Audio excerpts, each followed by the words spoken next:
हिस्सा बन गई गढ़ाई में नकई तकले पानी में बूढ़ बूढ़ के जाए के औरत देबू सूरज के और जाए के गढ़ाई में किलो भर सेब संतरा और कुल जोने की बहाई के चलिए।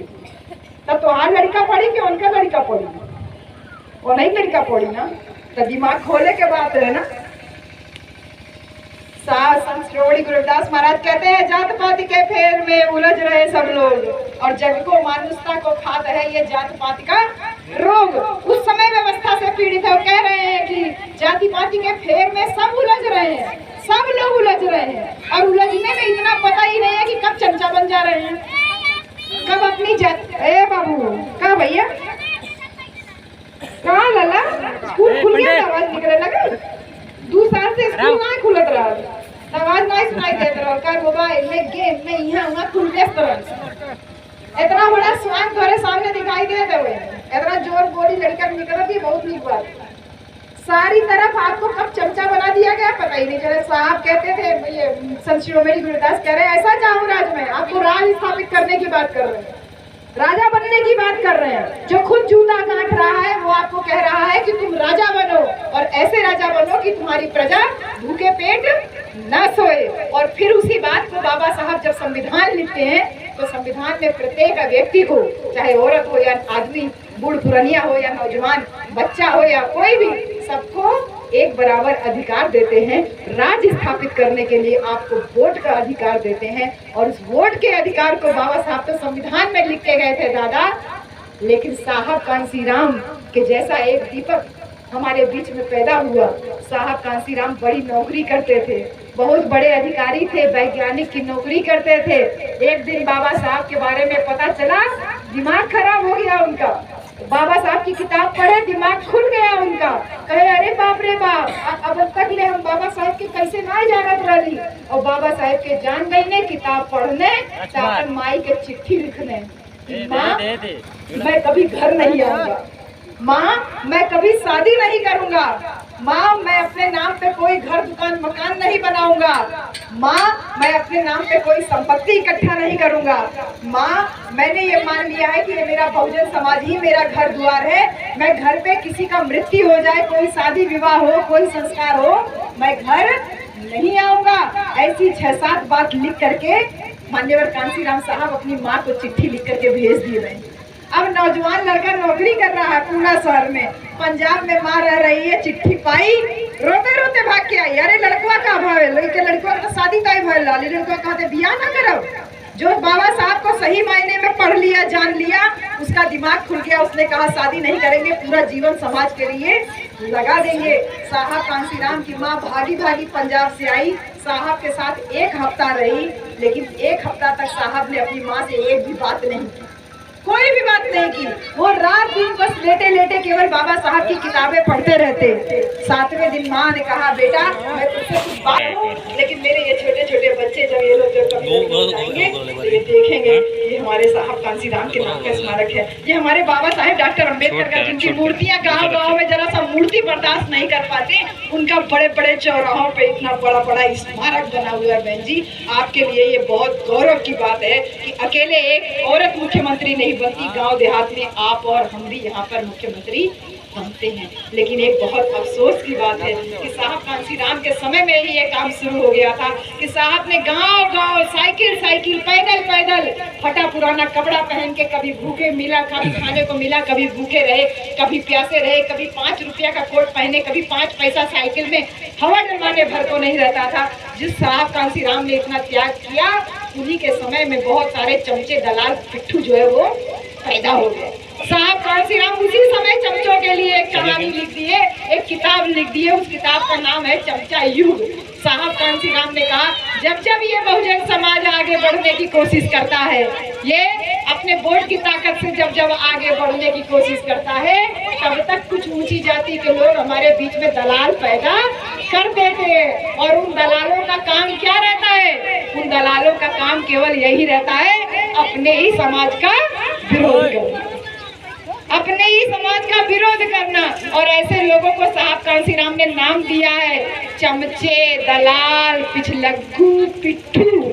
ये नाम देने साहब कांसीराम कि वो कर कुछ नहीं पाते, बस लोगों को भ्रमित करने का काम करते हैं। जैसे आजकल एक बहुत सारी बातें जो है, क्योंकि ये संत शिरोमणि गुरु रविदास महाराज की जयंती का कार्यक्रम है और इनके बहुजन राज कहते हैं ऐसा चाहूं राज में मिले सभी को अन्न। तो जो इन्होंने राज की कल्पना की थी उसको उत्तर प्रदेश में हम लोगों ने सफल होते हुए देखा है कि जब गांव में यहाँ पे देवारा क्षेत्र में कोई सड़क नहीं थी, अम्बेडकर ग्राम बन गया तो बड़े बड़े अधिकारी आकर के यहाँ पर आरसीसी रोड घर के द्वारे तक बनवा दिए।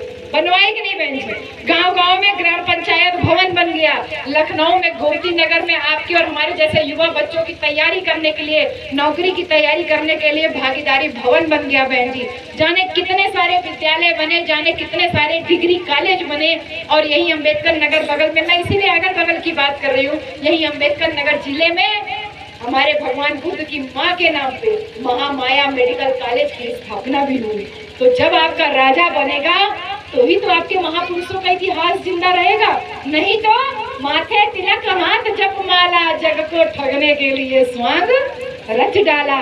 चारों तरफ हाहाकार मचा हुआ है सिर्फ इसलिए कि ये जो 85% बहुजन समाज है ये कहीं अपने वोट की शक्ति का इस्तेमाल सही जगह न कर ले।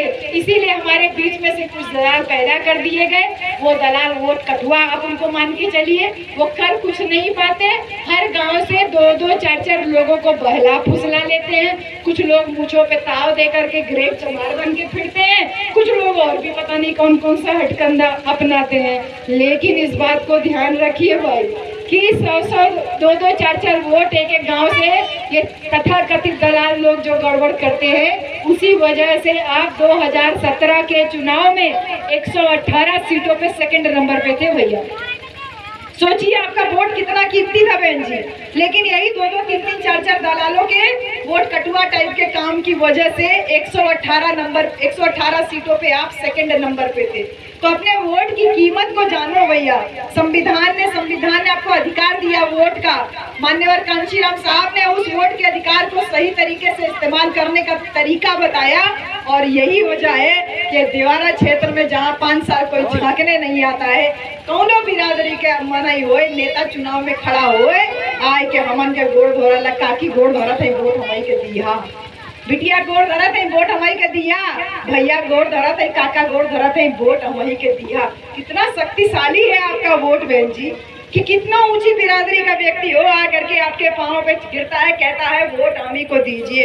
अरे अपने वोट की कीमत को अगर आप नहीं समझोगे तो कौन समझेगा? ये वोट की ही कीमत है कि जगह जगह जब भी कोई मीटिंग कर रहे हैं तो अच्छी अच्छी पार्टियों के लोग आकर के आपका कार्यक्रम आयोजन अटेंड कर रहे हैं। नहीं तो बाबा साहब की जयंती केवल हम अकेले मनाते हैं, संत शिरोमणि गुरु रविदास की जयंती केवल हम लोग अकेले मनाते हैं, कोई 4 साल झुकने के लिए नहीं दिखाई देता है। तो इस वोट को समझिए, जिस वोट के लिए बाबा साहब ने इतना परिश्रम किया कि इन लोगों ने कहा था कि संविधान में वोट डालने का अधिकार केवल उनको हो जो हाई स्कूल पास हो। बेटा आप में से बहुत लोग पहली बार वोटर होंगे, पहली बार वोट दोगे, लेकिन ऐसी व्यवस्था थी जब बाबा साहब संविधान लिख रहे थे तो जब उन्होंने आपको और हमको वोट का अधिकार दिया तो यही तथाकथित ऊंची जाति के लोग विरोध किए कि वोट डालने का अधिकार केवल उसको होना चाहिए जो 10वीं पास है। बाबा साहब ने तर्क किया, इस बात का विरोध किया और ये बात बहुत मजबूती के साथ रखी कि मेरे समाज को तो आज तक पढ़ने का ही अधिकार नहीं था, हम तो शिक्षा से वंचित थे। जब हमको पढ़ने का अधिकार नहीं था तो हम 10वीं क्लास कहाँ से होंगे बेटा? तो वोट का अधिकार उस व्यक्ति को मिलना चाहिए जो भारत का नागरिक हो। और फिर बाबा साहब के इस बात को माना गया, संविधान सभा में प्रस्ताव पारित हुआ और उसका नतीजा है कि आपको और हमको वोट डालने का अधिकार मिला। चाहे औरत हो या आदमी, पढ़ा लिखा हो या अनपढ़, 18 साल की उम्र अगर पूरा कर लिया तो आपको वोट का अधिकार मिल गया। लेकिन जो चमचों की फौज हमारे पीछे खड़ी की गई है, ये चमचे लोग लगातार लगे रहते हैं। कभी 5 किलो अनाज बांटेंगे, 2 किलो तेल बांटेंगे, दाल बांटेंगे और फिर कहेंगे जब राशन पानी ले रहे हो तो वोट क्यों नहीं हमको दो। तो बहन जी इस बात को ध्यान रखिए कि 5 किलो गेहूं और राशन जो बट रहा है वो सरकारी स्कीम के थ्रू बट रहा है, वोट के लिए नहीं बट रहा है। इसलिए अगर आपके ऊपर कोई इस बात का दबाव बनाता है कि राशन ले लूं, तेल ले लूं, चीनी ले लूं, आटा ले लूं तो वोट का ना दे दूं, तो बताइएगा कि मेरे जैसे नौकरी पेशा लोग जो अपनी नौकरी से इनकम टैक्स, अपनी सैलरी से इनकम टैक्स कटाते हैं, उस इनकम टैक्स के पैसे से सरकार की आगे जो योजनाएं हैं वो चलती है और उसी योजना के तहत ये आप लोग राशन बांट रहे हैं, ये राशन वोट के लिए नहीं है। इसलिए वोट बेचने की कोशिश बच्चों, मेरे भाई लोग, मेरी बहन लोग, आप लोग मत करना। आपका एक वोट इतना कीमती है कि साहब ने कहा कि इस वोट से तुम चाहो तो राजा बना सकते हो अगर सही इस्तेमाल किया, और अगर सही इस्तेमाल नहीं किया, अगर वोट बेचा, तो जो वोट बेचता है वो अपनी औरत की, अपनी बेटी की इज्जत का सौदा करता है। तो अगर आप किसी के बहकावे में, किसी के बुलावे में आ गए, तो संत शिरोमणि गुरु रविदास महाराज की जो वाणी थी ना, ऐसा चाहूं राज में मिले सभी को अन्न, छोट बड़े सब सम रहे, रहे रविदास प्रसन्न। जात जात में जात है जू केलन को पात, हाँ, जात जात में जात है जू केलन को पात, जैसे केला में पात है, वैसे हमारी जात में जात है। धोबी से पासी कहता है मैं तुझसे ऊंचा, पासी से चमार कहता है तय कैसे हो, हम तो से हो।